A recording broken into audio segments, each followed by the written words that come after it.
Hello, everyone. It's 7 o'clock, and welcome to the TML Talk with Ross Haber and Jackson Neidig. Excited to be here tonight. Looking forward to all that we have to discuss. Obviously, this is our week with the public audience, so very excited for that. We'll try to take as many questions as we can today. Normally, these weeks, we tend to get flooded with questions early and fast, so please get your questions in early.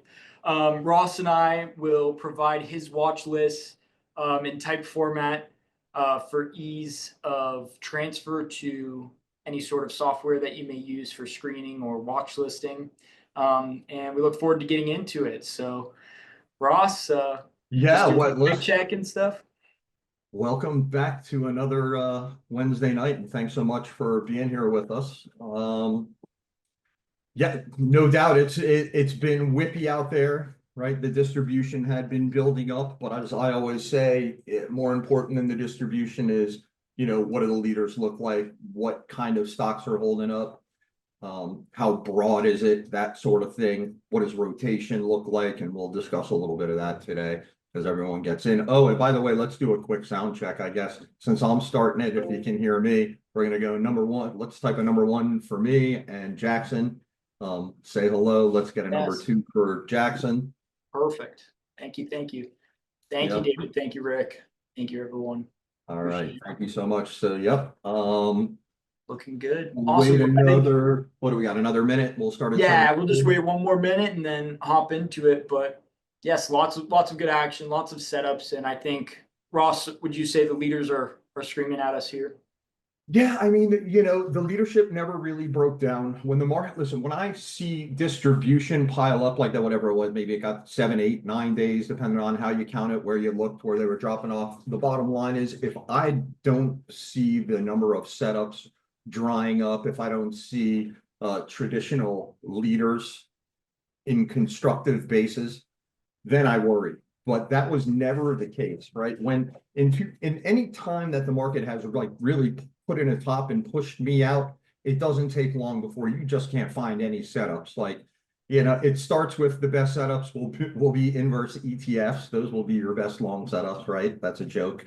And then really there's nothing, right? And then when those get extended, right, because the market's falling apart, but I have yet to find, and I'm not saying that there can never be the point that it happens, but it's an observation. I have not back tested it, but anytime I have seen like 8, 9 distribution days pile up, and I can clearly see that leadership is still fine, meaning there's enough traditional leadership groups in play. There's confirmation within those groups. They're all in early stage bases, which means, right, so they're acting well together. And then let's say as one group gets extended, which we'll discuss, let's say software, which has been, super powerful over the last couple of weeks. We saw that the DeepSeek news wound up powering up the software stocks, especially those that are AI related. Those are a little bit extended now.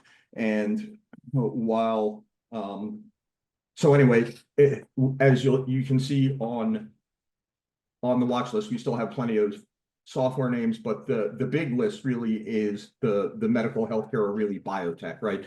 There's 737 names in the biotech group. I started going through them by relative strength. So noticed too many cheapies in there. So my next one to do is sort by highest price first. And you'll see once we get past, if you're looking at that list, all of a sudden you'll notice it's all of the high priced ones. And not all of them, but a lot of the high priced, big liquid, typically slower ones that actually have some have some legit revenues and products in the pipeline. A lot of those stocks are at or near highs, or have broken out, or are in the, so there's clear rotation into that area of the market. And we're seeing it into a lot of the higher priced big names. I'll be honest with you.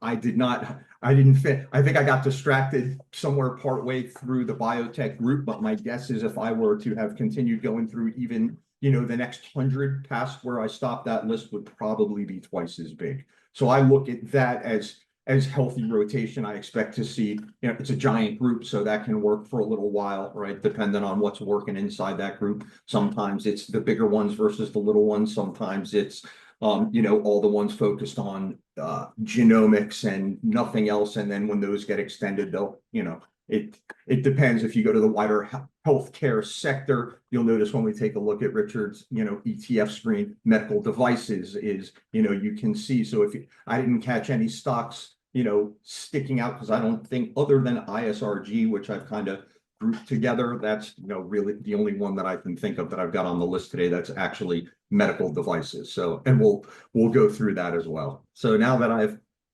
kind of gone off on a tangent, we'll wind us back to the major indexes, starting with the NASDAQ. So we're looking at the Qs here. I was hoping we were going to have our indexes all set for this week, but it's looking like it might be a little bit longer. So we're using the ETFs again. But coming back to the market, while we did see the distribution pile up,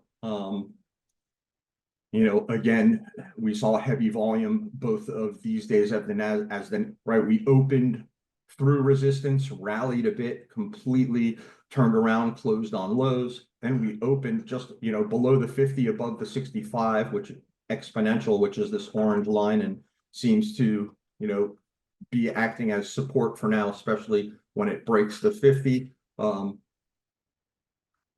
Yesterday started off really ugly. This, even though it's a pink or a red day, is actually an accumulation day. That's why I always want to pay attention and not just glance over and go, oh, that's a big red day that there was selling. That this is not.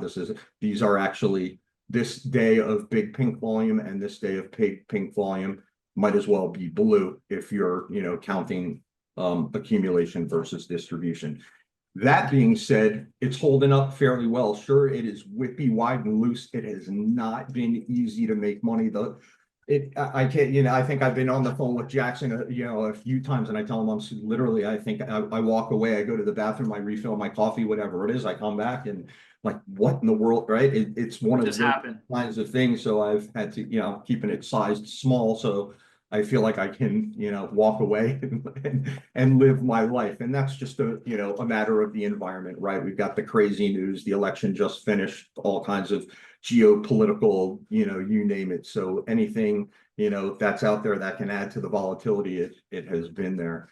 But the leaders, you know, again, continue to tell you that everything is more or less in line and healthy, right? We can't seem to,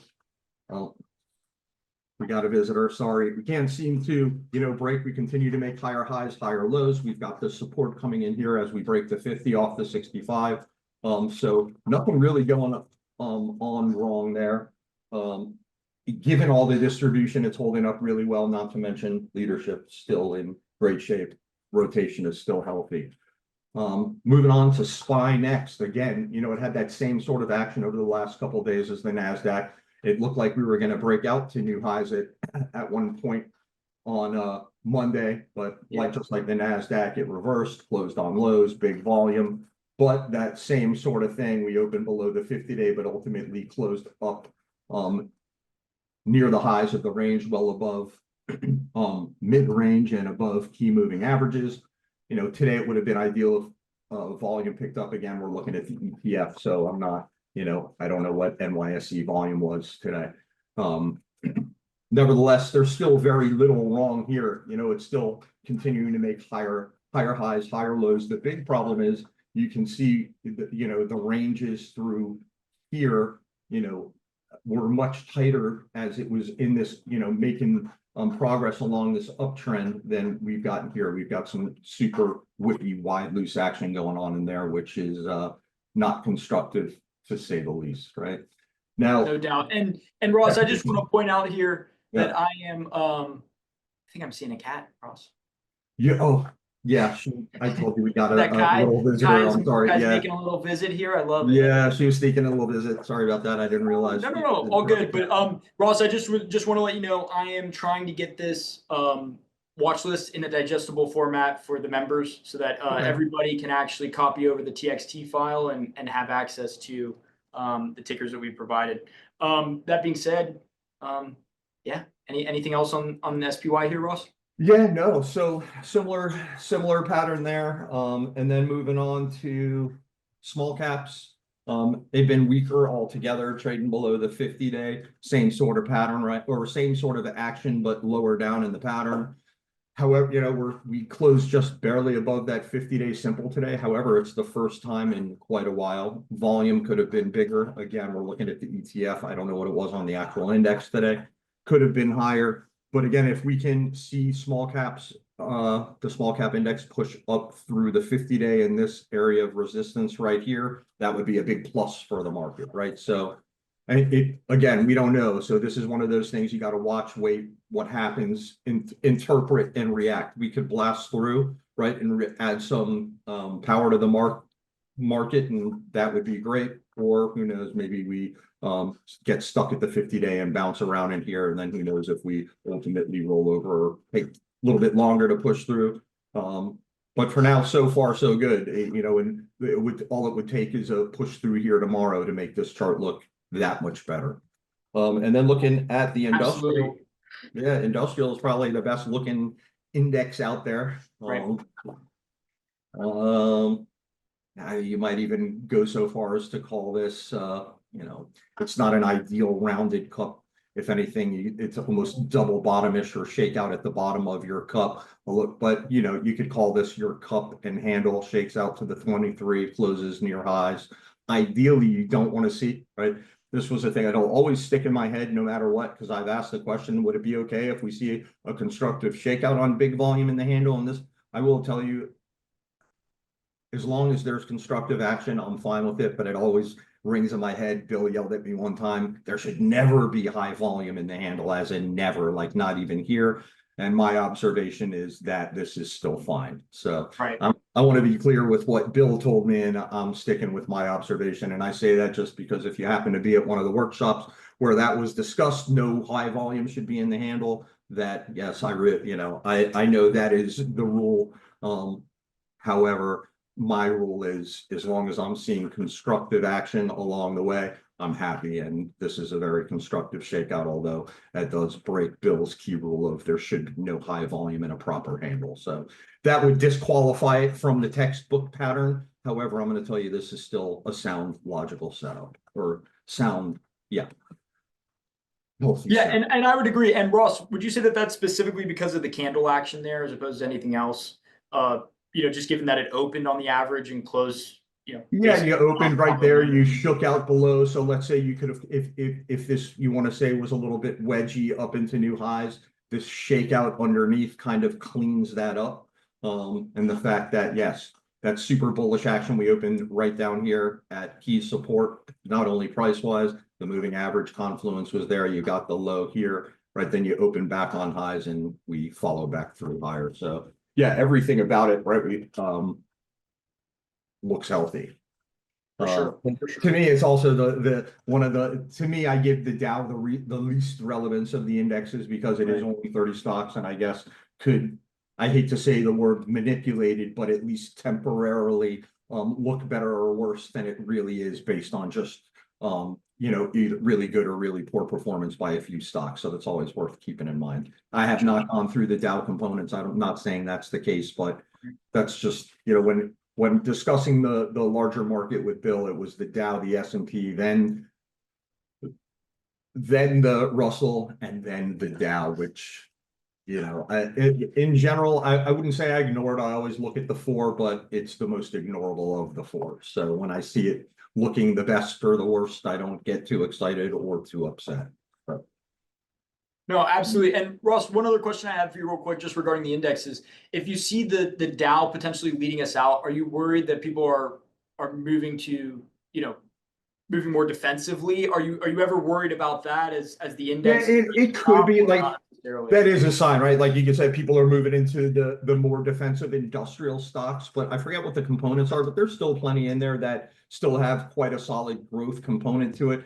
Now, if they were, and the industrials now is a whole lot less industrial than it used to be. I mean, remember when it used to be filled with utilities and railroads and steel company, right? I mean, and now it's industrials, and then and stuff, which during that time, right, then it was a lot more relevant, right? Those 30 stocks actually represented the country's industry at the time, and that's not so much the case anymore. So the 30 stocks in there are, I think, are still a relatively good gauge, but it's kind of lost its, you know, intent, right? It's the Dow Jones Industrials, and a lot of the stocks in there are not so industrial compared to what they used to be. So that's that. For sure. Anything else on the market before we go through some? No, I think that's it. One other question that we just had regarding the chart setup you have here, Ross, is what are the technical patterns you are flagging with the black triangles? Mm. Fred was just curious about that, so yeah. I will show you. So that is RMV, and instead of having the actual, that marks where I have it. So let me just put the RMV, which is the relative measured volatility, Yep. and I'll show you, right? So let's go ahead and put that on, and that marks where RMV is tightening up, right? So basically, the black indicates anywhere RMV is tight or within this range down here. So without having to take up the space on my chart with RMV, I can see that. Now, how do I get to see that? For those of you who are on Deep View, it is not a setting in RMV, so you don't want to come to the settings here. That's not where to find it. You have to add the same way we added RMV. You want to add Deep View's technical pattern indicator, right? And I'm not going to, but there it is. I'm not going to click it because I have it right here. And then very quickly under the settings, that's the only pattern I'm looking for. Relative measured volatility. Here are my look back and input for anyone who wants. And I just use that so I can keep this off my screen, clean it up, give me a little more room. And then I know RMV is tightening up anytime I see those black triangles under price. Does that make sense? Absolutely. Yeah. And thank you for that, Ross. That helps explain, to the audience and also point out the potential power of the RMV indicator, right, Ross? I mean, there's lots of times that you see that tightening prior to moves higher, and not necessarily in the case of the Dow here, right? It's irrelevant for something, potentially relevant for something like an index, but very relevant for individual. A lot of times you're just going to be, you can tell that something's tight, but there are, again, it's relative. So stuff that trades a little more wide and loose, and that where it might not be as obvious, I like the extra clue that, we might be tightening and, on a relative basis here, right? Absolutely. Awesome. Do you want to get into it with software, Ross? Yeah, that being said, and so, these lists, there are no specific or special order. I make this list as we go through, as I do my process throughout the day. So as I'm running different screens, going through my list, sorting through, if I see a stock in one area look good, I'll immediately, for example, I'll make one up, Lulu. Let's say I look and I see, oh, I like this setup here. Where are we? We can see what group we're in here, apparel, accessories. Here's the top 10 stocks underneath. If I want to, take a look at all the stocks in that group, we can see here, at least on a 1 day basis, we're at 132 out of 166. Or if you want to go the, longer route, 75 out of 166, let's scroll down to 75. And then, I can then see, do we have relative strength confirmation in the group? Here's all the stocks. You can sort them by relative strength, go through that way. And that way you can see more than what's, listed here. So that is how I arrived at this list. There is no preference of one over the other. It's not that I think App and ZM are the best and Dave and team are the worst. They're random. So. No, for sure. And Ross, just going back to Lulu real quick, just because, we might as well cover the 3 retail names that we had on the watch list real quick, including the URBN and TJX. Given that we just talked about RVM, I find it very interesting that on Lulu there, you've got that RVM actually indicating, immediately prior to a potential advance, through all-time highs. Through prior 52-week highs. Yes. Yep. And again, I'll say, I'm keeping of the 3. I've traded Lulu, so I'm very, clear that Lulu can make you money like a growth stock. And then I'm watching, the others made it on the list because those are, there's clear confirmation in the group, and those are the other 2 that look somewhat, more actionable than the rest. Although there's a lot more good looking stocks in the group than what we have. What I try to do is at least write down the tickers of the ones that could be actionable within a few days is kind of how that got there, right? So I wouldn't be surprised if Lulu broke out anywhere between tomorrow and the next few days. And that's also how the other ones got there. I don't think I think we got them on your, what was it, Jackson, TJX and, Yeah, TJX and then URBN, which you also can see on you're the right, we pulled up right in before, so. in the data panel there, Ross, right? The pretty much the Uh-huh. three highest RS stocks.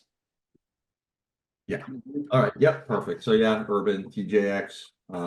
I don't know what Boots look, but anyway, Urban I like a little better than the TJX just because you can see its moves are sharper. It's got a clear respect for its moving averages while it's trending, it's overall tighter. So for me, if I was going to trade either one of them, for me, it's Urban and Lulu if I wanted to have some retail in my portfolio right now. So For sure. For Um, sure. yeah, so we can go through those. And then, I mean, we'll just go, I'm just going to the top left. We'll go through software and we don't have to go, again, we don't have to go through all, and let's remind everyone to please, put your stocks up that you want to talk about, ask questions. And since we are, Yeah, dealing in the with a public few more one. people tonight Yep. than normal, we can, don't hesitate to filter in questions and relevant requests and whatever along the way. So, yeah, APP, no doubt was a huge powerhouse last year. You can see the move here. It was nonstop. Since then, we've been base building. We're about maybe a little more than halfway up the right side in a fairly constructive manner. We still got, earnings in the way on this one, if I'm not mistaken. Let's just type it in. It'll tell us. And it's not, let me do a little, I know we did a load balance thing tonight on the software near the close, so. Yeah, so we may be dealing with some technical Yeah, difficulties. anything, Harry, I'm gonna need to immediately report to the dev crew as soon as we're done here. It's actually a good test because it can't be happening, anything that's going on now can't be happening when the market opens, right? So. No doubt. Where were we? Yeah, so. But no, just APP, Ross. Moving on to Back to APP and also APP. checking for earnings, which we can see got that earnings flag there, February 12th. Now we've got the earnings flag, and if we expand this out, you can see I've got that all here too. February 12th after market confirmed, right? And then you can see that here. So what is that in the 12th? Looks like, yeah, next Wednesday. Next Wednesday, right?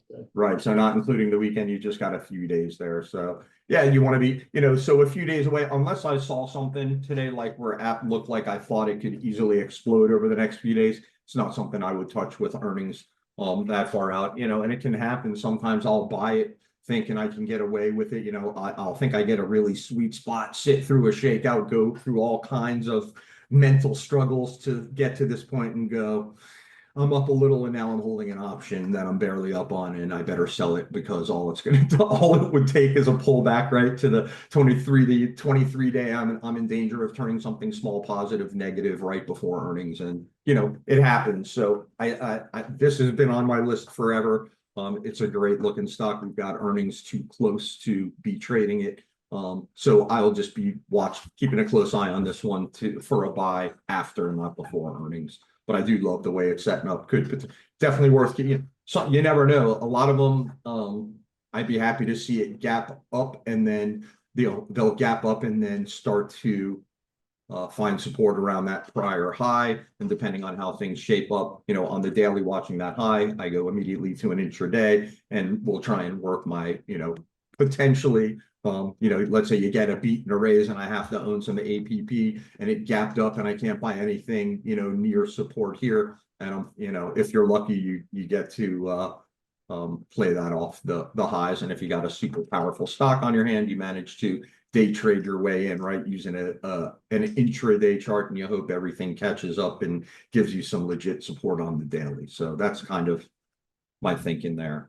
No doubt, Ross, and kind of similar to Tesla and PLTR heading into earnings the past couple of weeks, just with the way they set up, right? It was textbook setups and frustrating to say the least. Yeah, and let's PLTR I don't put on the list, right? Because it gapped up, it's up there, and it's not one that gapped, and it's getting so that's a power. What do you say? If it's a ripper, it's not anywhere viable yet. Although who knows? Maybe you might get a little small pattern where you can use a candle pattern and whatever it might be, a prior low to day trade your way into something that winds up being a big position ultimately as it shapes up. But yeah, that's Yeah, a, so maybe something similar to like how Netflix has acted post earnings. oh yeah. I mean that, and it's been like, the relative strength's been, the super powerful relative strength while it's sitting tight above the average while the rest of the market's whipping around typically tells me there's a big lack of sellers and enough, there's someone with a big bat or maybe a few people with big bats in there holding this thing up, it would appear to me. So anyway, yeah, Netflix has definitely been one of the more stellar performers while the market's been whipping around.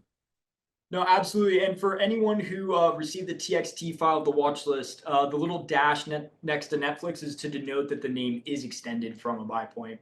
So just something that Ross and I wanted to point out, but clearly capable of even following through from here on strength. Ross? Yeah, exactly. Just to say, right, you wouldn't want to buy it up here. However, if it opened on a little weakness tomorrow, maybe you'd consider it around here with stops that are, yeah, today's low, yesterday's low, the 10-day, some whatever makes sense for your account, right? It's going to be a little different for everyone depending on your progress, your risk parameters, that sort of thing. But yeah, it may still be viable tomorrow on weakness. So that's why it's there. It's the powerful name. Absolutely. Go back over to software. I'm just going to go to the next one after app. I had ZM again. We discussed this one last week. Much more of a Stan Weinstein thing. If you're looking at a monthly, right, we've got just coming out of stage 1 into stage 2, right? And then we're tightening up, maybe creating, base building here. So this is a good forming a nice stage to Stan Weinstein early. Is this even stage 2A? I might need Ray to give me the clarification on that one because I know he spent a ton of, he's got that down to a science from chatting with Stan. But yeah, so that's why I got this one on here. It's not your classical can slim, but it's to me, this is a mixture of Bill O'Neill meets Stan Weinstein, right? So Right. definitely keeping an eye on it and being a junkie for certain, right? When you do really well on certain stocks, right? It's kind of what turned me into a Tesla junkie, which has been super disappointing. I kind of have a similar affinity for ZM because in 2020, Tesla and ZM were very kind to me. So I try to I'm joking. I know they can't be mad at me for making fun of them. But anyway, so that's that.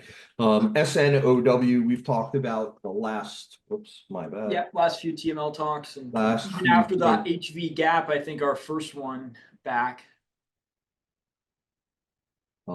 Yeah, I think we originally started buying it. I think you and I Yep. may have even bought it and wound up shaking out. I think, we discussed Yeah, it. she got a couple times on this one for sure. Yeah, this one I did not manage to hang on to.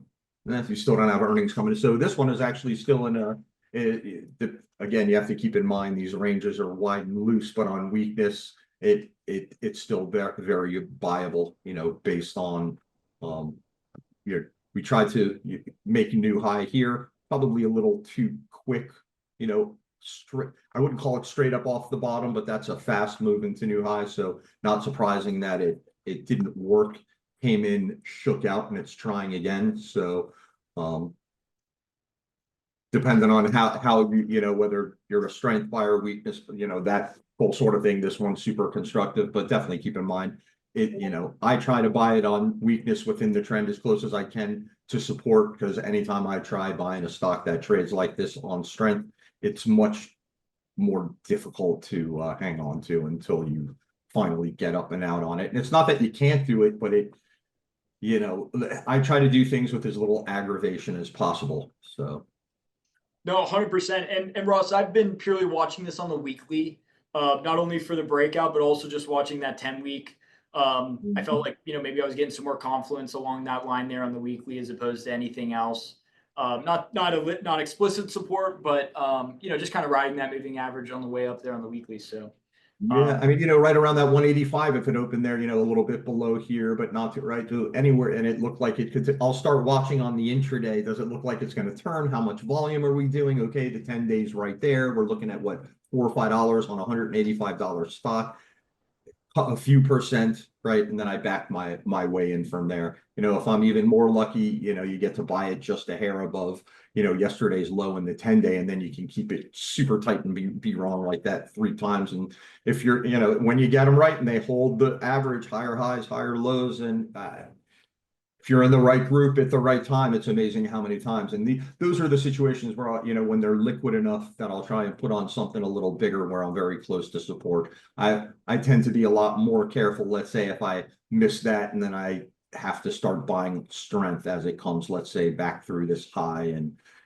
that it's much harder because then you can get a 10-point swing. It's not and it's just normal, and you have to deal with that. So Yeah, and that's generally if I don't have a stock that's going to immediately start ripping from that buy point. That's generally whenever I buy a little too much as it's moving back higher and skew my average cost up and screw myself out of a position, for lack of a better word. As it potentially pulls back in here. Ross. whoops. Yeah, so no, I've got nothing for me. I prefer to try and pick that up on weakness near support, just because I know how my brain works. If I buy it on strength, and then it rolls over, it's very hard. If I get too heavy too fast, it's very hard for me to hang on to. So I'd rather, right? I've said it every time. Lowest price isn't always the best price.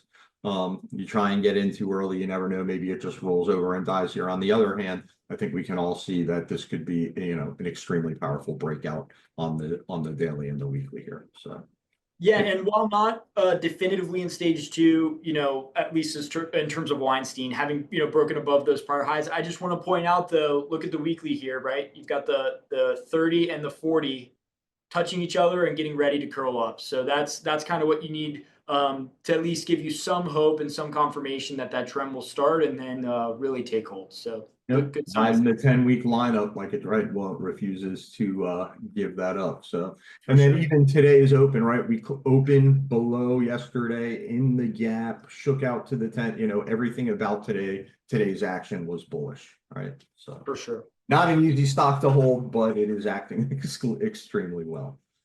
No doubt, and definitely watching for volume to come in here as it falls through higher, right? Not immense amount of. Oh, absolutely. Listen, down if there, I so. notice that volume was just going to be huge tomorrow, right? I mean, that's always my big thing. If I'm seeing alerts, if I see a high side alert go off tomorrow and volume is off the charts and I can get it close, then that's when I decide to buy strength and pick the most relevant, logical tight stop I can from there. But I mean, I'll tell you, in this sort of volatility, especially the volatility that the market's been going through, and not to mention a name with wide ranges, I'm very hesitant to buy strength.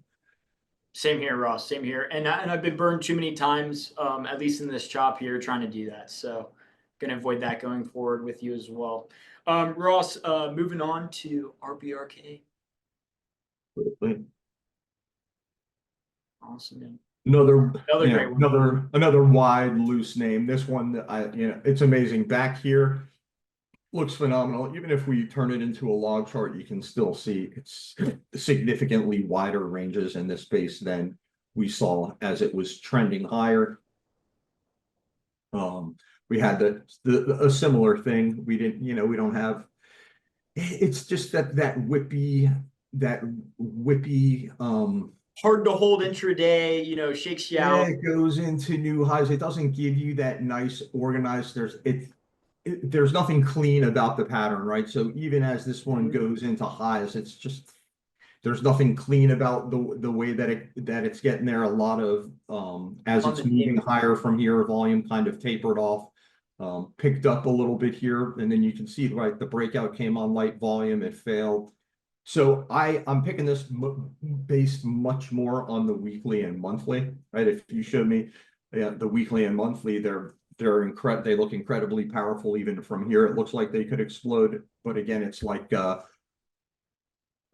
snow that we just looked at. The ranges, buying this is incredibly, finding the right spot on this is incredibly difficult. So it's another one where we're showing pretty good respect for the purple line, even which is our 23 exponential, more so than our 21-day simple, which is that Cayenne, we call it cyan. Yeah, Cayenne. So this one, if you wanted to take a chance and it opened tomorrow, gap down somewhere near that purple line, that's the kind of way I buy this thing. Because me personally, if I buy strength, there's slim chance I'm going to be able to hold on to it, right? So it's for sure. Go ahead. No, go ahead, Ross. No, I was just saying, so it's a strong one, but so, and I think we got into a little bit of this last time. As you take a methodology, whether it be CanSlim or any other that has proven to work over the years, the way that you are ultimately gonna become consistently successful with it, is by making it your own, right? You're not gonna memorize, you can't make a you can't black box Bill's book. There's a lot of gray.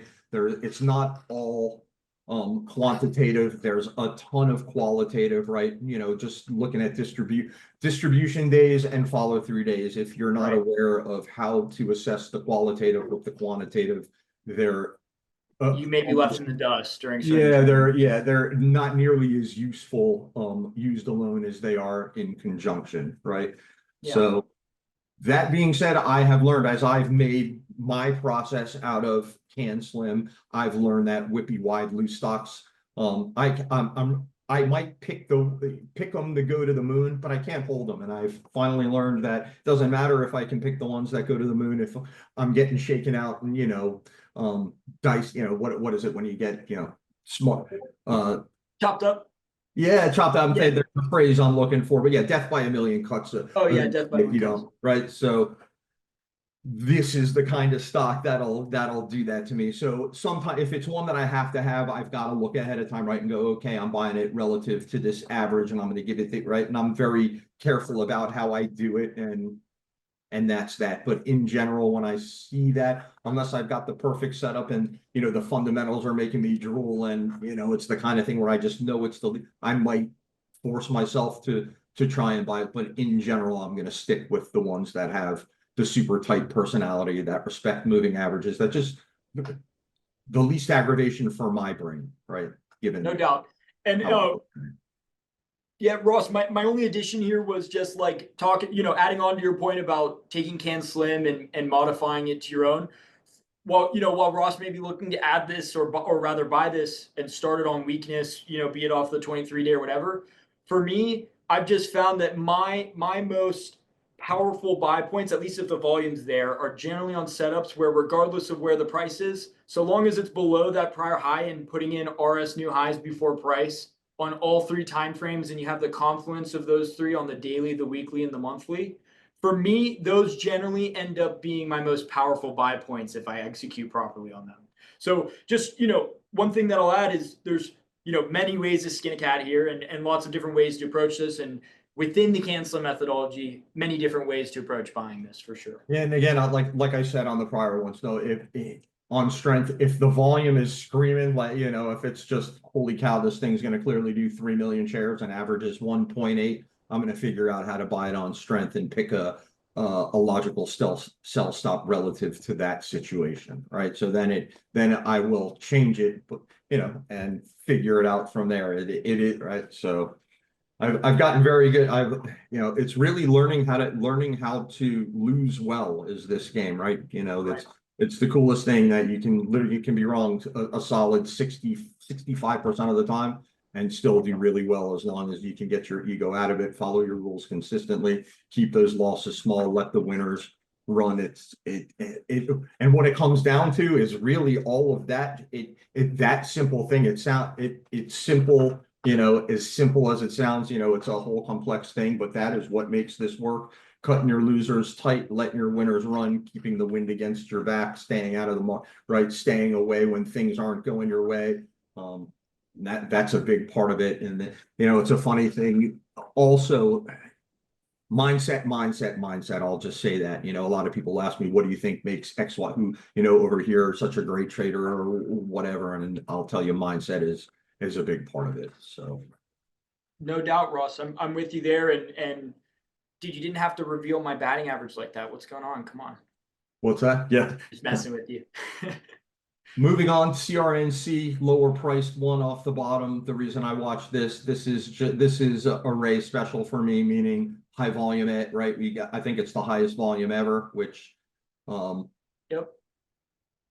We've got going on there. So that's the only reason I continue to watch this one. Certainly not buyable. However, based on this and its constructive action since Right, we've got plenty of volume. There's no, right, it's plenty liquid. If I saw it start to come up and through here because of my observation of what the potential of what can happen. And right, we've got a new relative strength phase starting. Yeah. We're coming off Yeah. its kind of tight, light volume. This could explode higher. So it's far from my typical, but Ray has taught me how to make these an important part of my watch list. So that's how Rye, I call him, I don't know why I call him Rye. I guess we go by RAI. Yeah, you know. Yeah.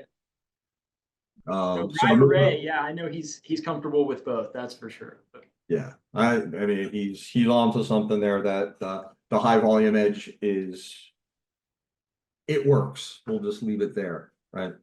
So yeah, Bill, another one that we looked at from last week that's just continued to more or less move sideways around highs. I think we're noticing this trend in a lot of them, and this one actually looked better as it got towards highs, but still kind of broke out, came back in, and we're working up, but held that 10-day nice and tight.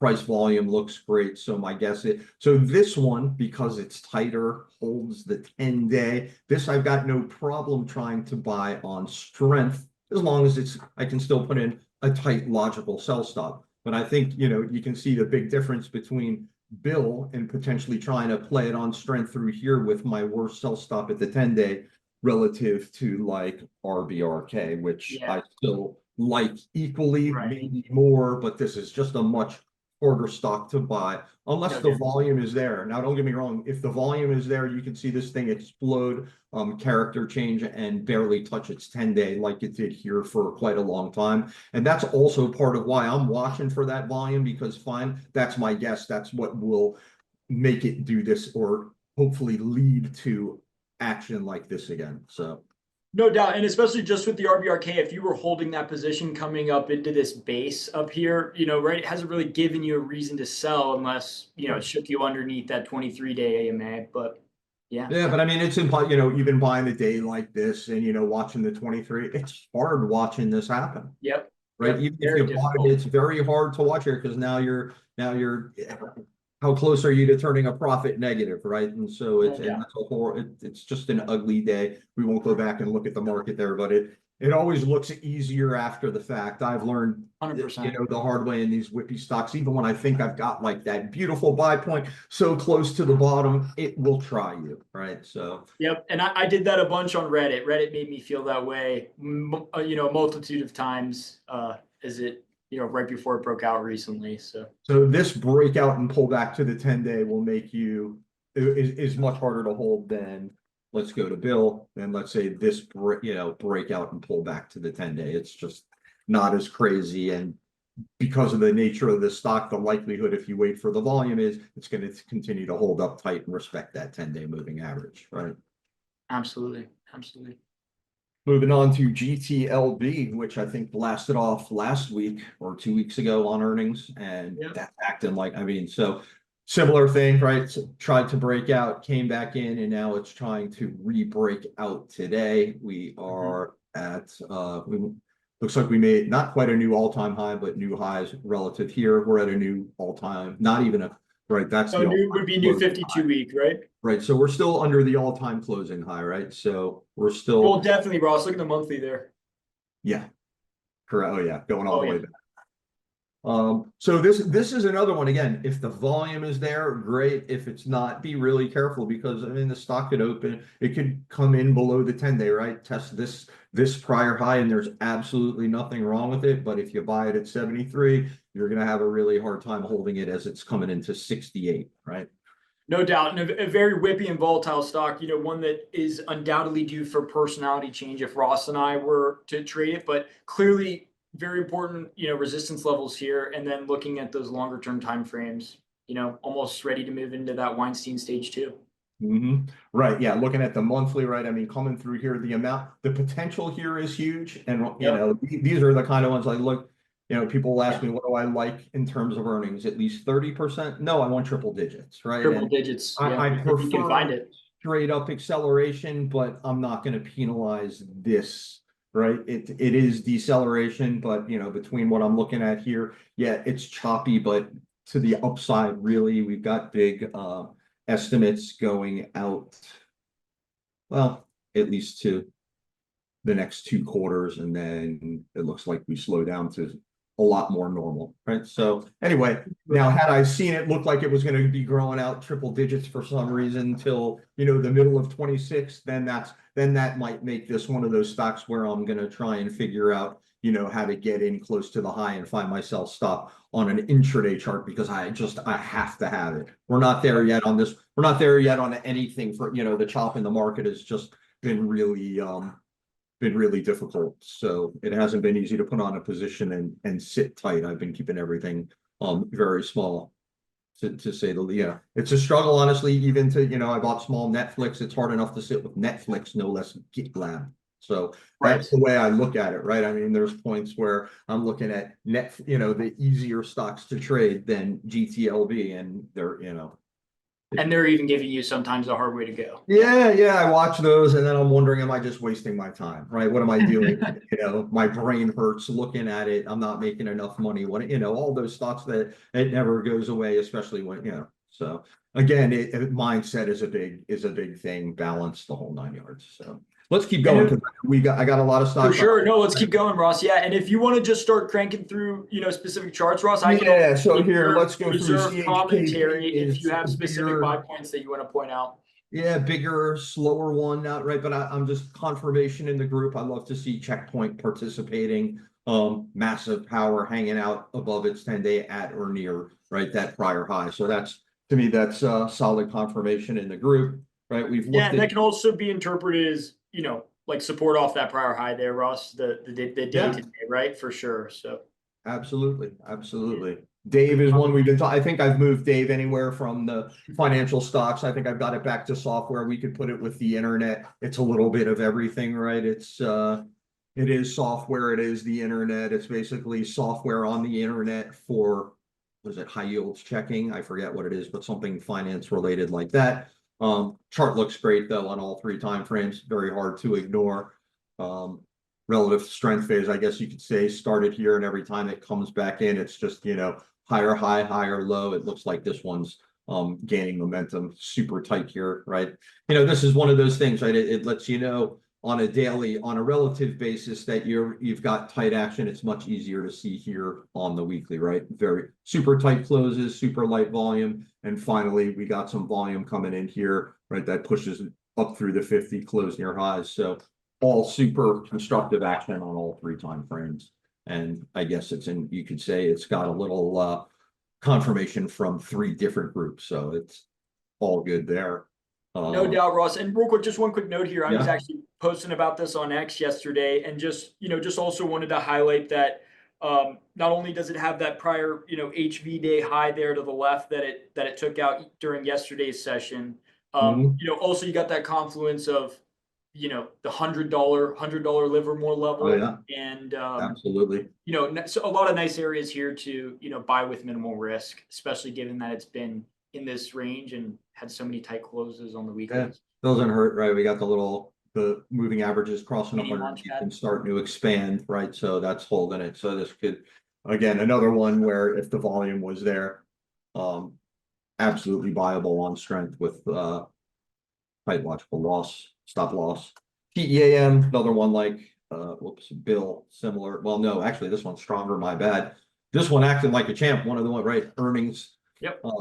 Got a big breakout and it's holding up since, I guess. So even though this one's super extended, this is one of those things where people say, hey, do you buy earnings gaps? I typically don't. This is what I'm waiting here for, right? So what would I do? Would I buy strength here? Absolutely. Sell stop at the low of today through, and if the volume was there, I'd cheat my way in through yesterday with the sell stop at today's low, right? Just as my quick analysis of how that might work on strength tomorrow, assuming volume was there, even though you've got a prior high and a 10-day moving average all the way down here, which is typically where I like to see things, but this is telling you, hey, I'm extra strong, I'm holding up better than everything else. So if the volume, we got the earnings catalyst, if the volume was there, I would try and absolutely buy this as extended as it may look otherwise. Right. Anything you from your No, view? no, nothing else to add here, Ross. I generally don't trade HV gaps particularly well, so I actually tend to stay away from them. And if I see them, generally they're a catalyst for me to come in later, right? After that run's happened, like even that more recent earnings catalyst that team had, right there, that you're kind of highlighting. Right, so but right, similar thing here, right? If you didn't buy the earnings, you could have waited for it to go topside here and it keeps you in, depending on how you play, you could have still been in. But again, so I'm looking for a similar move here as we saw here. Or that is what I would like to see. That would be my intent. That would be what I was expecting to happen, and then set myself stops accordingly. But so Hey, Ross, any real other quick, we just soft had frames? I'm just saying, keep an eye on everyone out there. Like, what time do we have? 7:50, right? So we got 40 minutes left, and I want to make sure we get to everyone. I'll tell For you what, sure. I'll kind of randomly go through real quick. You'll see I have some telecom, telecom equipment, telecom related. So just really quickly, right? Yeah. This actually looks, I'm surprised that doesn't say semiconductor on it, honestly, and Yeah, it while looks like the semiconductors the way it's and recovering. we're gonna go to that, right? Right? That's a very similar pattern. That's why you see me say that. So semis, which have been a big leader, they got smashed a couple weeks ago. But what I have put back is all of the strongest recoveries, or some of the stronger recoveries. So ABGO, CRDO, similar strong recovery, MRVL, and these are ones we've been talking about the last couple of weeks, right? This one's not as powerful, but another similar pattern. So that's what's going on with semiconductors, and I guess Sienna, who knows? I don't, I'm off the top of my head, they're telecom equipment. I haven't read about Sienna in a very long time. I think anyway, it's one I'm very familiar with. So it is again, just showing it, not because it's something I'm looking to buy or looks so spectacular, but just really But a for nice recovery, right? Yeah, nice recovery, confirmation, it's in the right group, technology, blah, blah, blah, right? So ASTS, whoops. Yeah, and especially Ross, real quick, just on CIEN, looking at the weekly and monthly, kind of quiets up a lot of that noise there. Yeah, and I think I have this here mistakenly, ASTS, or if I'm I not sure, do Ross. Probably weekly, looking at monthly. those longer term time frames, right? Pretty interesting. But Yeah, I mean, this a little one, I'll early. tell you right here, this daily is just a giant Yeah. turnoff. The weekly and monthly are interesting, but honestly, maybe I had I have a 49-inch screen. It's possible I have my DFU shrunk down, so it's possible, but it looks a lot tighter to me when I wrote it down. But when I see this, I go, ooh, that should not be on the list. Okay, so the weekly and monthly, it looks No great. worries. That happens to me all the time too, Yeah, especially so whenever I'm looking at charts on my MetaQuest. if It's the like, daily looked like the monthly, then then that's a different story. But that's yeah. And yeah, the and I funny agree thing with is, and John. that's why I keep the black triangle, right? The RMV, because it tells me how could this be relatively tight? Well, look at the weekly, right? So there's got to be, it shows up tight, at least in the closes on the weekly. So it looks, anyway, enough time wasted there. Let's move on. Again, Yeah, it's and then hey global. Ross, real quick, we're getting a bunch of questions Sure, about sure. just DView related stuff. Mhm. So the first question we have is the main panel data panel, the one right? It says main panel up at the top of your data panel there on the top right. Mhm. And the question is that a preset or is that one that you've customized in some form? Oh, this is one that I honestly, what if that I build we just recently, we've been adding some new data. So I've added some of it recently here. I've had, so So I'm you're kind of playing around and experimenting as I'm you're back testing constantly, stuff. so yeah, my favorite, I typically always have the industry groups. That's just, I have to have that. And so Right. what I've done is I've put, that way I've got a quick link to the website and just some, Right. but normally yield I will remove. I was just looking at it because someone had a question about it. So I looked at it. ROE, I'll putting these as some newer data. I'll probably keep up I will definitely keep up ROE for the latest year, because Right. that's by the book. ROE Yeah, for the latest quarter. 17% is what I O'Neill just, asked for, right? yeah, I put that up here, but that was just for fun to look at because we have the data point. It's not something that will wind up. So yeah, Yeah. it is No, not preset. It is all. I change it at random daily. This everything except for the sector and industry stuff. And if you want help setting it up, just send a message to support, and then either I will personally make you a screen recording and show you how how to set it up, or one of us will help you for sure. there you go. So for anybody in the chat who's curious about Ross's chart setup, or anything related to the data panel, definitely just go, if you're a DeepView member or have a DeepView subscription, definitely reach out. I know the support team, including Ross, is super incredible, and we'll get back to you in a timely manner. So for any questions regarding that going forward, definitely reach out to DeepView directly. DeepView support directly. Ross, moving on. Yeah, so T-Mobile, again, right group, communication services, not equipment. I just put it on, and to be quite honest with you, this one looks pretty darn good, right? Powerful trend here. We got, it looks like a fairly classic cup in, right? We got the cup and handle. We got the, we call at TraderLine, the launch pad, where we've got all the moving averages crossing to the upside and beginning to expand beneath price. So this is, classically a pretty good pattern with bigger volume. If it did the big volume, particularly, let's say a little bit above average, you could have called that your like a canceling textbook breakout today. It's just missing the volume, right? So no doubt, and especially just looking at the weekly and monthly there, right? Pretty consistent across all time frames. Looks great across the board. Hey Ross, we obviously we have some cruise names down the line, so I figured we would just cover.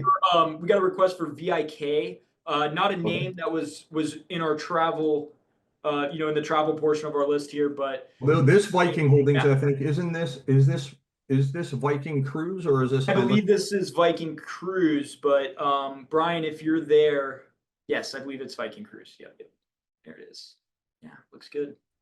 Passenger shipping, the whole the whole group is doing well. If we go RCL, NCL, right? I wrote them down. RCL, CCL, like we talked about last week briefly. And you'll see I labeled that one the bigger travel, right? Because and the only reason is because I see those go, a lot of them moving together. The cruise lines, the airlines, and the hotels. All three of those groups are working well together, even despite rising oil prices. And it's so that's a good thing, I guess, right? So that. Just one of those basic things, right? A lot of times you see rising oil prices, and especially if you're moving towards somewhere we're not really there yet. It's still February. That can tend to affect the travel stocks, and that's simply not the case, right? No doubt, and just some anecdotal evidence, Ross. Our good buddy Dean, I was on the phone with him recently, and no, he said, dude, Dean frequents cruises himself, and he said, dude, everything is sold out across the board for the next, however many months, and they're all sold out at X, Y, and Z outrageous prices. So that was something that he kind of let me know. Constantly, I don't do cruises, so I don't know, but yeah, that's good information to know for the people that are crew. I've got a cousin who's scared to fly, and then enough of it. Yeah, he's the cruise man. If I want to know, I go to him. But yeah, that group is doing phenomenally well. I mean, this is if you didn't tell me this was RCL and you showed me this chart, I'd guess, I think it was an AI software stock, right? Something like that. It's based on the way it goes. And again, this is one of those things. This is my personality. Nice, tight. You don't get a whole lot of this retracing crazy action. So this is the personality I like to find, right? And then it finally builds a new base. So when it gets going again, I expect it to, work its way up in a powerful channel again. I will expect that same thing to happen until it doesn't, is kind of how I expect to continue to act the same way it did here until I see a personality change that tells me otherwise. So, and so far so good. It looked right. We blasted out here. It looks like we're tightening up right above the 10-day. Yeah, the whole group looks good, and Viking by far, probably leader in the group, right? Absolutely. Yeah. And the nice thing about Viking is you also got the confluence of it just being a young IPO with a great IPO trend there. Never really undercutting that IPO low. So good to see that. Ross, maybe just a couple others like CCL and CLH, and then, maybe some of those other travel related we could just briefly. Yeah, I mean, so we look, CCL, RCL. similar patterns. RCL is the more powerful, tighter, better looking one. Right.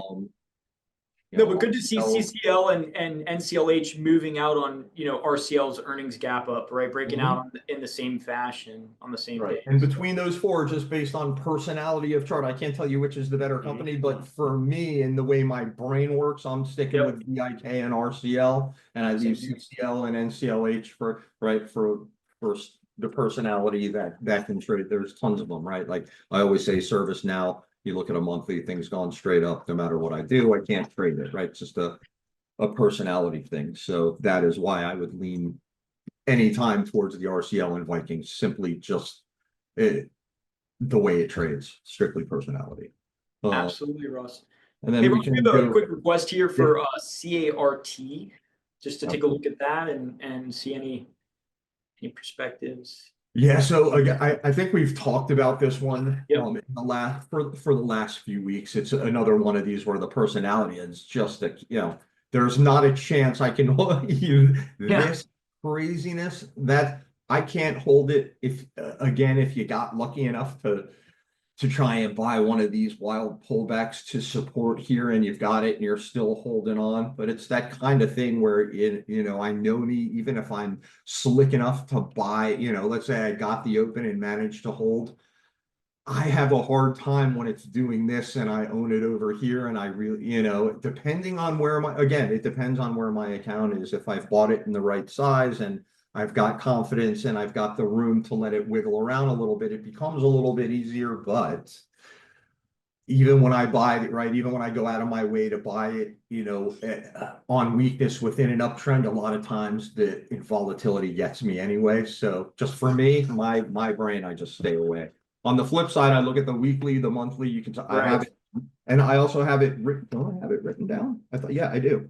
CBA, EBA, CART. So you got to look at it. It's a leading stock. It's very relevant. The numbers are great, so on and so forth, but it's one that I watch for confirmation and health of the market more than for something I'll trade, right? But I would say, right, it looks like it's tightening up near highs. It's it's something I'd buy at the close, pray it didn't open on a gap down. And if I got lucky, maybe today's low would hold me in. I didn't buy, so it's that sort of thing. Market's been too choppy for that. So I can get, I'm just too worried these days about if I buy it today, it's going to open below the 23 day. It'll still be fine. And then how much conviction am I going to have? Right. So that's all. Yeah, no doubt. And just personality wise, I wouldn't trade this on the daily. Again, seconding just what Ross said, monthly and weekly look fine and fantastic. So right on the day that it's going to be down here at the 20, where risk is a lot more manageable, 9 times out of 10, and the rest of the market isn't going to look so good. And the last thing you're going to want to do is try and buy a whippy stock as it's red upside down, just barely holding an average, right? So for sure, some people are, Henry, a guy that I know that I've known from Oldie that wound up coming. He was a PM at O'Neill with me. He's the king of buying stuff when it looks absolutely scary and being able to hold it, right? So he's one. If there was a guy that could figure out how to buy CART, he's the one to do it. But I promise you, he's going to buy it on a day that when he shows it to me, it make me nauseous, right? I'm like, only you can do that, Henry. I can't do that, right? So this is one of those stocks to me. Yeah, no doubt. And just following up there, given that we're talking about Henry, we have a question from Cam. He says, how do you hedge your portfolio? And do you consider selling short, Ross? Obviously, Henry's a bit of a short guru over there. Yeah, so well, that was my tribute. But yeah. I would say the guys that are great at selling short are great at selling short and should continue to do so. So there's two schools of thought. If you talk to Stan Weinstein, if you're buying, you should be shorting stocks that are falling down at a stage 4 are no better or worse than the ones breaking up out of stage 1. He does both. He would tell you you're absolutely insane not to short the bad ones, and that's one way to do it, right? You can hedge your stage 1s with some uglier stage 4Bs that are breaking down and that sort of thing. Or you can do the Bill O'Neill way and you just, when the market, and this is how I do it, it's like counting cards. Either the deck is hot, the wind is at your back, and I'm putting as much money on the table as I can while everything, all the odds are on my side. And as soon as as soon as that all starts to fall away and I don't have, I just flip to cash, right? So Right. sitting in cash is part and parcel to, the can slim methodology. There's a ton of people out there. I'm telling you, you don't short. How come you don't short? Listen,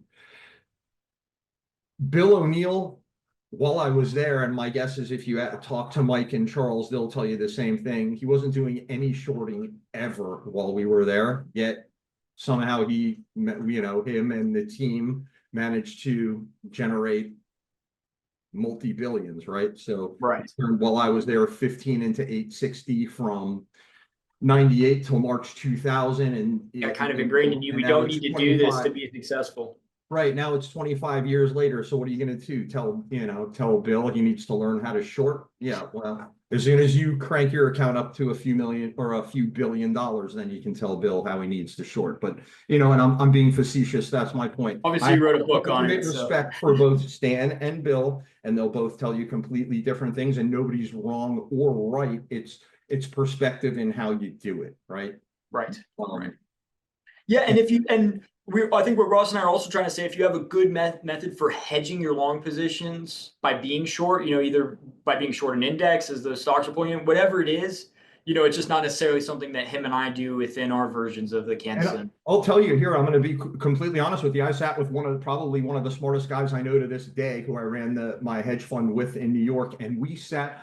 We didn't do it in a big way, but we were convinced there had to be a way to hedge. Every time we tried to hedge by shorting Qs or doing this or doing that, all I did was lose money on my hedge and whatever I was trying to hedge with it.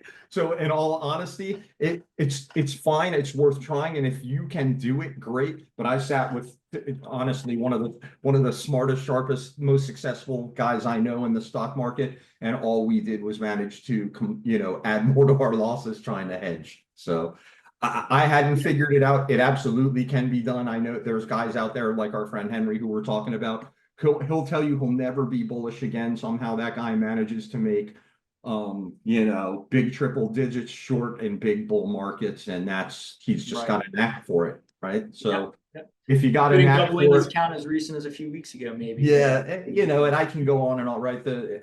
The market's engineered to go higher, right? Let's just use the Dow, for example, 30 stocks. When Kodak becomes irrelevant, they replace it with Apple. So over time, it has to go from the bottom left to the top right? So that's why Warren Buffett and Bill O'Neill will both tell you 90+% of the professional money managers don't beat the market either by mutual funds with the best 10 and 20-year ratings, long-term ratings. The short-term ratings don't mean anything, or you just buy some Qs, some IWM, some Dow, and some SPY, and you buy them high and you buy them low. And if you've got 20 or 30 years, you just buy the market and you'll do better than most, right? Because most professional money managers aren't beating the market. So unless you've got the time to really sit there and that's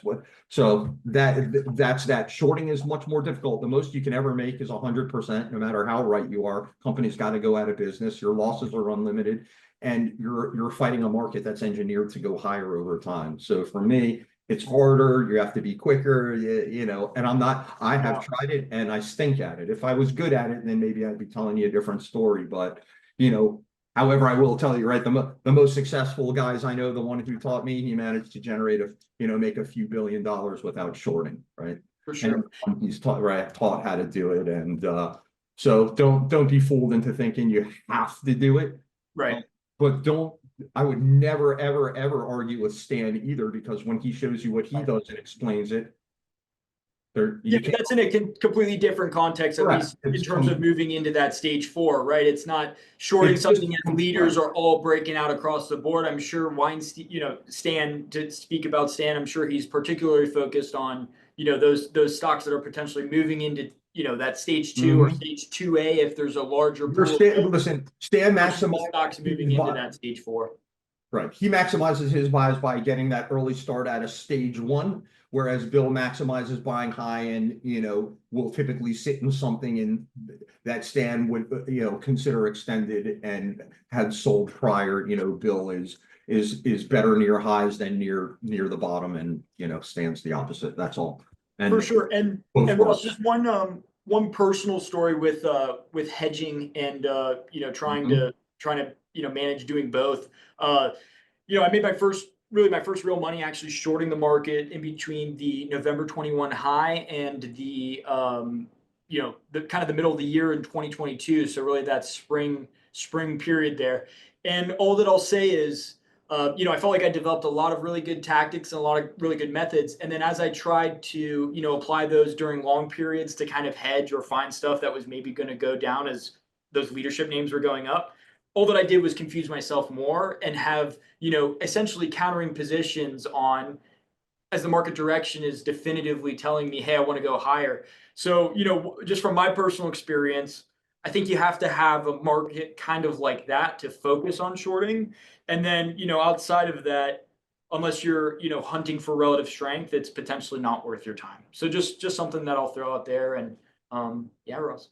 Yeah, shorting is much harder than shorting, and making money short is harder than making money long. It just is for so many reasons. I could probably blab on about it for an hour and a half just about that. So No anyway, doubt. we'll Yeah, we'll cut it there. So yeah, sure. that's, if you're good at it, great. It's definitely worth trying. If you're not, do an honest post analysis. If you're not making money short, if you're not making money doing something, that stop doing it.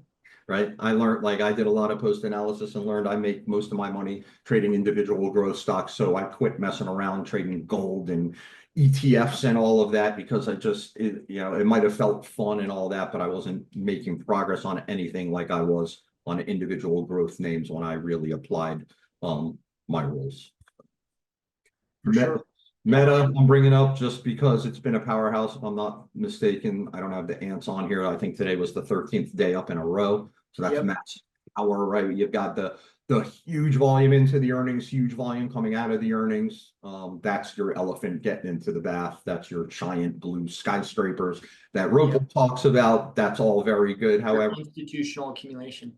yeah, so a little bit short term, extended in the short term, but something, where something's going on at Meta that the big institutions know about that I apparently do not, right? So that's what keeping in mind. For it will give us a new buy point, so I'll be watching this one very closely. And Ross, just similarly, we have a couple requests here just for Google Sure, and please. Microsoft as well. So just wanted to put those in there. Yeah. And I don't, yeah, so Microsoft we're looking at, so. No, just requests for them. Yeah, for those two particularly, Microsoft and Google, Ross. Here, if I do this, can everyone still see? Does that mess up the view, or should I put it back? No, we can see, but I think maybe the concern would just be the recording, right, Ross? Okay, here, Yeah. I'll put it back to what I think we're right there. No worries. I was just trying to fit a little more on, but I think Sure. yeah, Microsoft's just been whipping around sideways for a while. That I don't know that it's bad, or it looked like it. You're right. It started to power up here. It didn't quite make it. It looked, in here, I would have definitely had my eye on it, thinking it could work its way higher. I don't know what happened with earnings. I didn't pay attention to the report, but clearly the street was unhappy with the earnings reported gap down, and now it seems to be trying to hold up around prior lows. So yeah, not worth your time here. Yeah, there's not much going on. You look at the weekly, it's for the way I look at the market, it just does it wouldn't hit any of my screens. It's just it's according to my rules, it's a little bit broken and certainly a laggard relative to the rest of the stocks in the group, right? No doubt. Yeah, Ross. And just looking at some other internet names, obviously we wanted to look at Google, and we also have some requests here for Fubo. So just trying to take some stuff that's on the watch list. Yeah, for sure. And I'll tell you, we don't, as far as the biotechs go, we can whip through them. My point with the biotech, nothing on there that I'm drooling to buy biotech, not a single one. There's a few big rotation, right? Yeah, it's just the point that it's a huge group. It has huge, but right. So I look at biotech just starting to catch rotation as a significantly bigger factor than all the distribution days. You know, the fact that we still see plenty of rotation within the software and that still looks good. Plenty of tech looks good altogether. Retail looks good. Everything travel related looks good. Gold stocks look good. Energy looks good. Right? We got big, broad names with even the ones that aren't your traditional growth stocks that are still acting like growth stocks. So it's very hard for me to get too negative, even if there was 11 distribution days until I can't find, right? And I'm just seeing too many healthy names. Everything's super broad. There's no shortage of potential setups and rotation, you know, based on what I'm seeing into biotech looks extremely healthy. And that, you know, because it's such a huge group that it makes it even more important to me. That being said, let's move on to Google, which earnings again gap down, but you see we opened on just a hair below the 50 in between the 50 simple, 65 exponential. Right, I mean, granted, listen, really, I always, when you see the gap, really, this gap down is from yesterday's close. So really, this red line, this is not a top of the range close. The top of the range was not here. The top of the range is from yesterday's close, right? So to me, this shouldn't be, it's deceiving. This should be extra bright red. It's still a big distribution day. However, as far as distribution goes, it happened in the most constructive way possible, in so much as it opened near key price support, which lined right up with its 50 and its 65 day right below. Right, it opened above, it actually shook out below and then closed back. So very short term, today's action was, given the open close where it opened and all of that, it could have been worse, right? We didn't gap down and then close all the way, you know, into this gap below the moving averages. So Google, I'm still keeping a very close eye on. It's going to need a little more time to shape up before it looks, quote unquote, as Bill would say, like a, you know, a sound setup to me again. But I still think it's still, you know, still a top AI stock in my opinion. Who knows? Maybe this is just going to clean it up and get it prepared so that when we go for it, right, we tried to break out here, 1, 2, right, a bunch. Maybe now we'll finally clean it up and make it on out of there. So short term, not so great, but you'll see I've got an alert on it. I'll be and what I do, for those of you who may not know, I spend an insane amount of time setting and resetting alerts, so I always know where everything is. And for me, that is how I keep track of rotation. You know, so. No, absolutely. And Ross, one of the things just to point out here quickly is look at that weekly there. Just got the big outside reversal, right? I would love to see that with the, you know, the next 2 more sessions left in the week, see that reclaim the 10 week. And oh, absolutely. And I mean, for sure. Right. I mean, if we get a couple days back, you know, back above some of these shorter moving averages, this will turn into an accumulation week. Right. And look really good. Yeah. It's not right. So today is Wednesday, Thursday, Friday, this weekly, and the daily, right? Even if we did rally and close above the 10-day, it's not going to look great, right? Because you've got resistance. It doesn't make it viable. However, it changes the weekly and monthly chart from ugly to pretty, right? So for sure, that's important. So even if it can just close up in and around resistance, it wouldn't make it a buy, but it certainly cleans up the weekly and monthly chart a whole lot. No doubt. And Ross, not to give you whiplash here, but we're getting a lot of requests for RKLB. So sure. Yeah, just wanted to move on and take a look at that because I know that's that should have been on the list. That should have been right. Looking way better. And I know we've been talking about it a bunch in previous weeks. So that's beautiful. This is add that under industrials for anyone looking at the all right, so we did get a little shake under the 23 here. I don't know what was going on. You don't even touch the 50, but you know, you can see how tight this is. We don't need the black arrows. We don't need you know, in this case, you can just see it's super tight right above the moving at like price, right? The prior high. So this is one of those. I go super liquid on average, trades at 18 million shares a day, almost a $30 stock.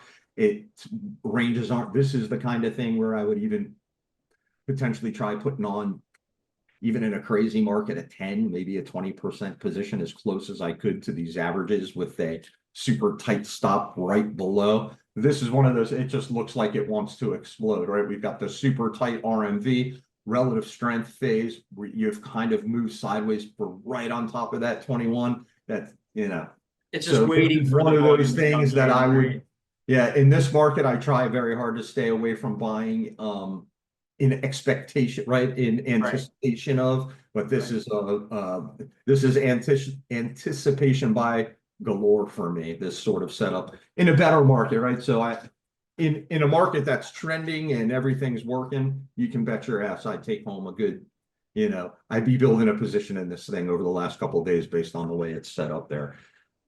For Thanks sure. for putting it back on my radar. I totally missed it this afternoon.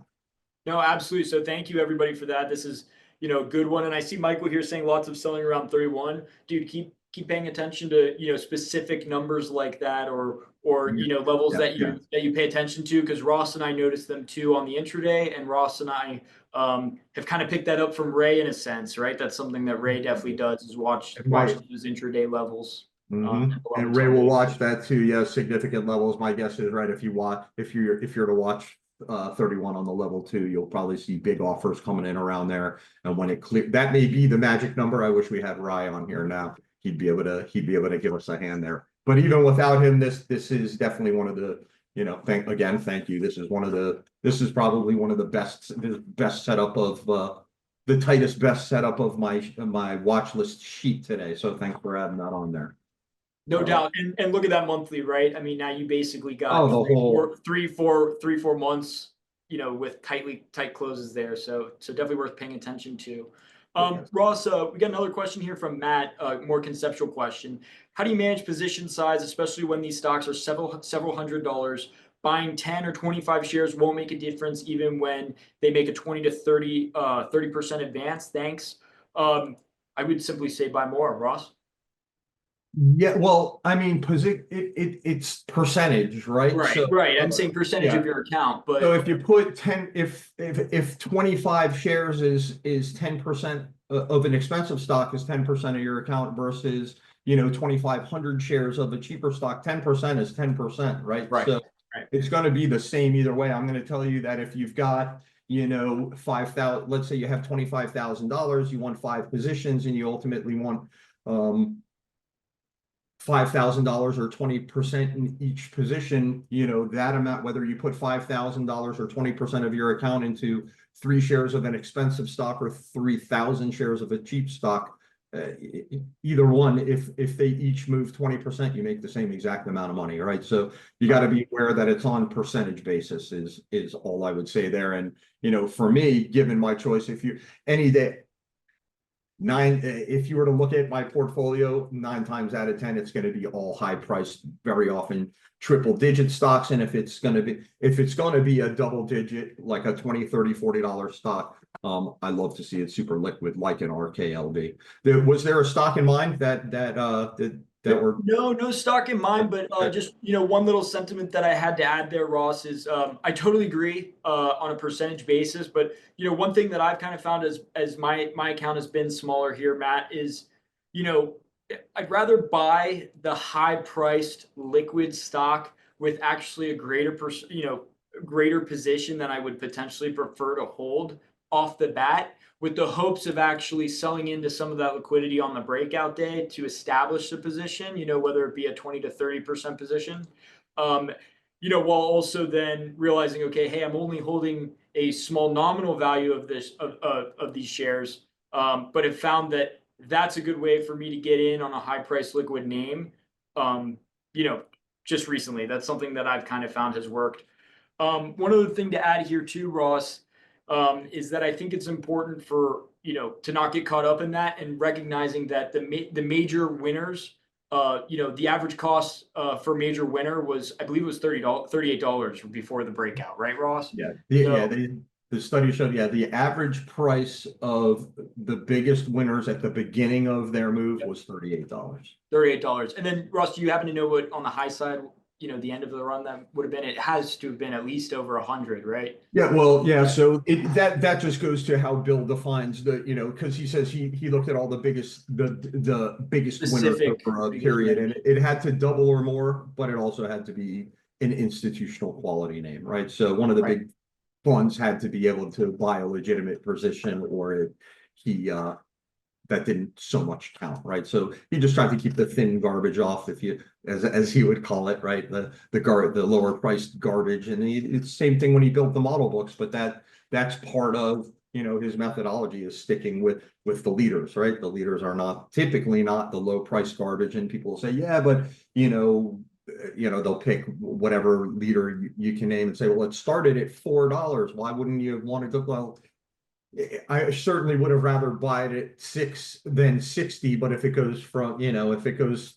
like a Cisco, let's say you missed the IPO and you bought it at 60 and you didn't buy it at 15, you didn't suffer, right? I mean, granted on a percentage basis, but if you bought Cisco at 50 or $60 after the IPO before its first split, yeah, it would have been nice if I bought it at 15, but trust me, the idea is we're looking for that Cisco, Google, Apple type of move. So when you are buying them many times, when at that lower, it's much harder to get it right at that lower price. Most of those lower price stocks don't work the same, and there are methodologies for honing in on which of those.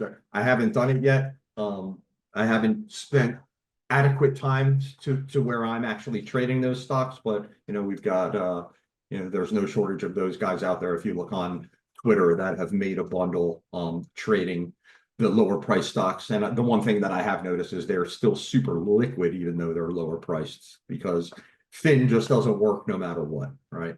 So Right. No, I agree wholeheartedly, Ross. Ross, Zibby here is requesting to see YMM.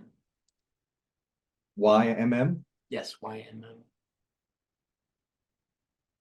Nice. Yeah, it's a little bit of a vicious personality here. Yeah, so that's all what we're looking for, but nice setup. It's great looking charts, daily, weekly, monthly. Again, like Jackson said, just a personality thing for me. Harder to hold, and yeah, that would really be, it's choppy and whippy. So, but other than that, good looking pattern. It's these stocks that on even if I got on this day, I have a very hard time. So, Sure. we got any? Oh, I know you had mentioned Fubo before. Yep, right? Fubo. Yep. So let's go there again. Weird IT software. I mean, the pattern is hard to ignore, especially on the daily and weekly, right? When I look at the monthly, it's this is when I say it's more of a Stan Weinstein situation from longer term, right? You've got the stage 1 to stage 2, but now you're in stage 2, right? You had this blast off move here, nice tight constructive action. Now you're coming back up the right side, volume starting to pick up, and so this is one of those, again, right? It's a $5 stock, but it trades on average 50 million shares. Very liquid. So it's on my watch list. The likelihood of me trading this is slim to none, but I couldn't. At least here, right, Ross? If it continues, for me, but $12, I'm sure it'll catch your eye. Yeah, but it is one, however, that I think that I still think, because it's liquid enough and all of that, and the way that it trades, it's still tradable if you don't mind buying a $5 stock. So it's worth keeping an eye on, and it is the one. At least it's nice and tight and liquid, so I like to put that there. And that's that. It's one that I'll continue to watch, even though it is not your typical textbook O'Neill sort of thing. It's the mixture for me of O'Neill and Weinstein. So a lot of these things I like to just watch. It's an irresistible chart to me for whatever reason. So the technicals are there. The problem is, if you showed this to Bill O'Neill, he'd disown me and say he never taught me a thing because it's under $5. Just so you're aware, this if Bill would smack me in the back of my head for even bringing this up to show to anybody. But so I just want to be clear.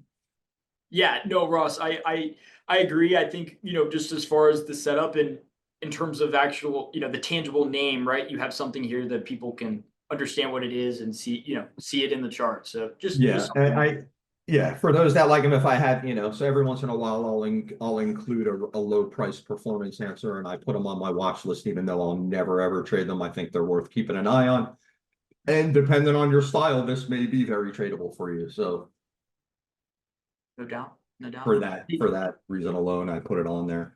Absolutely. Ross, we got a question from Andy here. I don't know if you want to just quickly go through biotech and then get to Andy's question, but But let's go, Andy. It's almost Yeah. 8:30 and like I said, biotech, there's nothing special. We can type through them real quick. We can go a few minutes over just so you can see sure. the how some of the higher priced ones we're breaking out. So which Yeah. one were we looking at for? Yeah, no, so Andy's question here was how would you position into a stock? Let's say you want to build a 30% position, have a smaller account. Thanks. Mhm. Oh, Bill, so it's gonna depend on, it depends on the stock, where it is and the setup.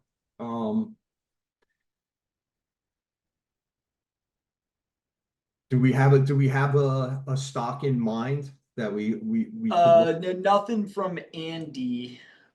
But Andy, if you So want to drop a stock that you have in mind, we'd be yeah, so it's gonna depend. So when I'm built, there's gonna be certain setups that I'll buy. I'll typically put on more at once ahead of time. When I see that tight action, what was the one we were just looking at? IKBR. IKBR is the stock that he's interested Oh, in. okay. Which one? IKBR, Interactive Broker. IKPR? IKBR, I believe. BR. Oh, Interactive Broker, Yep, IBK, yep. IBKR. Oh no, I believe it's actually IKBR. So maybe let me see if that's Oh. a typo there real quick, Ross. Sorry. No, nothing. Yeah. Okay, so yeah, I assume it's IBKR. So yeah, yep. Gotcha. So this one's so perfect. So looking Yes. at the He says yes. personality. Yeah, all good. Yes, super tight, right? So super tight liquid name, clearly been under accumulation. How do we know? Because the thing, looks like a rocket ship. Coming into earnings was very difficult, right? There was not a whole lot you could do coming in to the earnings report. The only way you were holding it through earnings is if you bought it back here and you had enough profit to sit through the report.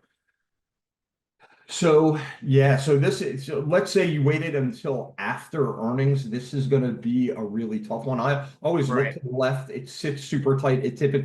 It's a super tight trader. It seems to want to hold its 10-day average. When it breaks that 10-day, we're looking at the purple line. It seems, right. We hold again. We break the 10, and we wound up with the 50-day right, there, a right? much bigger correction, right? Yeah, we actually had 2 touches of the 50-day. So yeah, to build this one hasn't really it hasn't given you Giving you a chance, it right? hasn't given you a chance to really do it. Let's say I looked to the left and I decided I wanted, I wanted in, and I was going to use the 10-day as my basis for support on watching for a pullback with it, because it's just so strong, a pullback maybe to this 10-day, right, to this prior high. Prior. I'd see that, and then I'd watch for the U-turn on the intraday possibly. And what I would do, right, because it is, looking at the weekly and the monthly, while it could keep going, I can see, and I'm going to think it's a little bit extended here, right? I don't feel like I'm buying, I don't feel all nice and warm and cozy that I'm buying, an early stage, stage 1 or stage 2 base at this point. I'm looking to try and day trade my way into a position and hope that I can get far enough out on it. So honestly, I would if I was lucky enough to put on maybe 10% here, knowing that in my mind I wanted to 20 or 30%, and then I'd just be waiting for another. And sometimes it works, sometimes it doesn't. This stock lately has not, even if you had managed to pick it up, let's say here on this outside day and sat through it all, even if you got to earnings, I'd have to look and see, I don't know what the implied volatility was suggested by the options market, but you're looking at, very little profit. And then, you really have to have squeezed yourself in. Luckily along the way, hasn't been, last classical setup outside of this prior to earnings, was back on the last run, really. Yeah. So yeah, I don't know that was very helpful. So I guess it's always going to depend on the setup, where it is, in its base. If it, if shoulda, woulda, coulda, we were talking about something that, right, that was, let's say we had a stage 1 breakout and run. Now we've got a stage 2, it pulled back, tested some highs, right? Maybe back over here, and you've got your classical, you could have bought on strength. buy, so maybe here you buy 10%, and as it's going, now it's showing you that it's powering up, holding tight and going. Maybe you add another 5 or 10% on a short-term ad there, right? Using the close or something, again, always you got to have a tight logical stop or you've got no trade, but I'm just trying to give you an idea and maybe you build it into strength. As it goes, it's really going to depend. Lately I've been trying because I've noticed a lot of the undercut and rally hammer days have worked really well. So, after the fact, this is a very scary, hard one to buy, but these, undercut, these deep sell-off shake. If I had gotten lucky enough to buy one of those and then add coming back up through, right? So sometimes I do. I'll get lucky enough to buy something on a shakeout and rally. I'll buy, let's say, a 10% position. As we come up here, maybe I'll buy some more as we work our way above the averages and put on my final as, right? Let's say I have a declining tops line here and we notice volume is huge as it's coming through your DTL and 10-day. You put on your other 10% here, and that's ideal, right? That's what I'm always trying to do. So IBKR, if let's say you had none and it's one, now you're a little bit later in its move and it's not really giving you, a great way to get in with, you're not at a point where where you were able to buy 10%. Scale into that level right. over a shorter period So of it time. has to be, it has to be the right situation. So Right. I hope that helped and wasn't all, convoluted and confusing. No, that helps, Ross. So thank you for that. Jose, we didn't forget about you. So Jose, if you're still here, we got 3 ticker requests from Jose. We got LMND, KVYO, and KC. Just want to cover these 3 real quick. All right, so LMND I know is insurance. I love the way that's starting to work up off the bottom here. We're working on a launch pad. Sure, 50-day is rolled over and pointing down. But I see relative strength line just crossed here. Right, so I like to see this. We're getting tight. We're coming up through. I don't have it drawn, but I'm going to bet we're through pretty close to through a declining tops line. If not, what? Oh, do I think I have it. It's white. That's why we can't see it.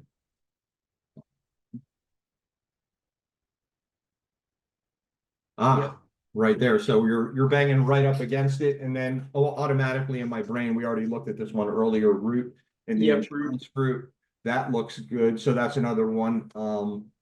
So yeah, LMND, I would definitely be watching for the big volume break through the declining tops line. Maybe this is a what I call, or we call a trader line, early entry or consolidation pivot. So if volume was huge and I saw it pushing up through here, I'd love that on strength. And then you've got all kinds of support, significant support with your launch pad setting up here, right? And if as you're pushing through here, these moving averages will begin to cross and your, support, right? You've got a really super tight stop at big thick area of support down there. So I like that setup. No, absolutely, Ross. And then the other one was just KVYO, which I know is an IPO that we've been looking at lately. Oh yeah, haven't looked at that one in a few. Yeah, it's just been working its way up. I think I've been watching. I want to say I've been watching it. I think Richard Moglen might have put it on my radar way back here. So I've been watching it ever since. It's just a really hard one to buy and hold on to. So for sure, weekly and monthly, it looks phenomenal, right? You got the IPO breakout. It's exploding here, but you gotta you've had to buy this exactly right, or you've had a very hard time holding on to it. So personality wise, it is I'll always suggest to try and trade something less aggravating to hang on to. Or if you happen to be, and there's tons of people out there that are really good at buying weakness within an uptrend. There was a woman I was introduced to at an O'Neill workshop way back when, obviously, right? The only thing she did was buy pullbacks to the 50-day. That was all she did. That's all she waited for. She had her system. It got back to the 50-day. She did X, Y, and Z, and she had a phenomenal track record. So there's, another way to skin the cat. So, maybe she was one of the ones that's lucky enough to buy them off a 50-day and get in, but I am not great at that unless I catch, something that had a big trend, it's doing a nice correction, and it's got the look that I like, the hammer day and recovery back through the trend. It's got to be easy. It recovers a tight area with moving averages, and like if it's not easy and clear cut for me, I'll typically stay away. And it's Absolutely. that simple, right? So No, I same think here, personality definitely plays a lot pattern of it more. having happened, I'm Yeah, not necessarily gonna take that, yeah. personality plays a lot more into my decisions now than it used to, right? I Right. to cut the aggravation out of the way. And was there a third stock that Yeah, was? the third was KC. And for tonight, I figure we'll wrap it up there, Ross, with KC. AC. There we go. Oh Thank you wow, for there we everybody go. who attended, and any questions we may have missed, feel free to just reach out to me via DM on X. I'd be happy to take a couple requests or a couple individual charts. Yeah, Ross. Yeah, so this is another one just got extended. It's looking similar to a lot of them, to a lot of what I'm looking at now, but back here, what we're looking at now. So this is a clear leader that came up and out of there, professional services, but I'm noticing a lot of stocks now that we're looking at are in right around, tightening up and coming up and around here. It's just something I noticed, right? Similar pattern. So I keep that's a positive. And here, yeah, it just super extended short term on the daily and weekly. So this one is clearly under accumulation, right? We got massive volume coming in. So it's just a matter of waiting for this one to set up a new buy point. It's got tons of potential. Right, Stan Weinstein style, you just came out of a stage 1 into stage 2, but it is extended in its stage 2 run. So you just want to wait for a constructive pullback and a new buy point on this one if you were going to do it, as long as it's, all the moving averages stay pointing up and it pulls back constructively and stays within that stage, Stan Weinstein stage 2 uptrend. It looks fantastic. I'd be watching it for constructive weakness. No doubt, I agree, and obviously, RS new highs there with price, and looking good to potentially follow through from here. So awesome, Ross. Do you want to just Yeah, I was just gonna say, right, so hit some I biotech? started off, this is one of the smaller, right, biotechs that I started off right at the very top. ISRG, not really a biotech, that's equipment, which we talked about before, right? They do robot surgery, but the rest down there. But my point was when I finally switched it from, some of, the relative strength, like the GH is another one, and sorted by price, here's what you're gonna notice. I don't know if here was what price is BBIO. I don't. Nope. So that one is still. Here's where we go. BPMC. What price do we have there? Nope. Now, okay. So here we go. ARGX, I think, is high priced. No, wrong one. RGX. Yes, so this is where I decided that there were too much garbage in the high relative strength sort. And so now you'll see ARGX, again, some will be viable, some are not. But my point was here, when I finally sorted the group, which is over 700 names, here's what you're going to see, right? ARGX, MDGL, right? We haven't seen a lot of these names pop up for a while, but start looking at daily, weekly, monthly, right? I had no idea MDGL was coming back up near all-time highs, right? So potential green line breakout you're working on there. And I think this is the case for a lot of them, right? ALNY, another high-priced big name, right? When I say high price, triple digits instead of 20s and 30s, I'm talking triple digits. Again, very constructive at or near highs. ONC, right? Another triple digit constructive looking at, well, this is at or near 52-week highs. If you look at we're nowhere near a green line breakout here, but overall very constructive and not on the less liquid side of all of them. This one is the one that trades a few 100,000 and not a few million. And so this was really my point being, like, if you just go through them, there's a significant show of relative strength within the rotation. All right, so there's money clearly rotating into these stocks, right? NTRA trading at or near highs, high price stock, and NBIX, NBIS, different different one, that's the old YNDX. So NBIX, another one. We Looking go good. here, right, working at or near all-time highs and so on. I won't go, if you go through the rest, BMTX, GILD, NUBL, all that same sort of thing. So that is why I have no problem ignoring all the distribution days, right? Because the market's broad, you still got a ton of software. So even as software gets extended, there's no shortage of, technology, internet, and all of that stuff working, not to mention, like we discussed before, retail, gold, and the fact that this group is so big, and I honestly I don't think I even got through 100 of the 700. So my guess is if I were to have spent the time to continue to go through and didn't get distracted, I would have found plenty more. So that's it. There you go. So there's nothing there that I'm drooling over. My point being is it's the first time I've seen such, clear rotation into such a big group, with a ton of potential. And so I view that as bullish overall for the market. And that's 100%, it. Ramos. Yeah, I'm with you. And as Jose says here, if biotechs are catching a bid, then risk on. I like it. Yeah.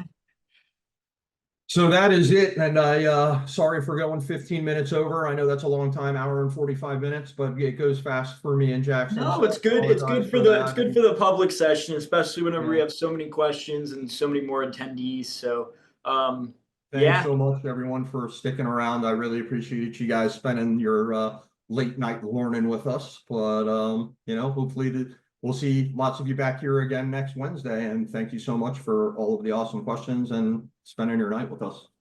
yeah, and also given Ross, just given that this is the second week that we've had public since we started doing the private. For any of you who are not, signed up yet, definitely consider signing up on the Traderline website under TML Talk and joining us, Ross and I, during the private weeks next Wednesday and the 2 Wednesdays after that. So, looking forward to seeing everybody then. Thank you very much, and have a wonderful night, Ross.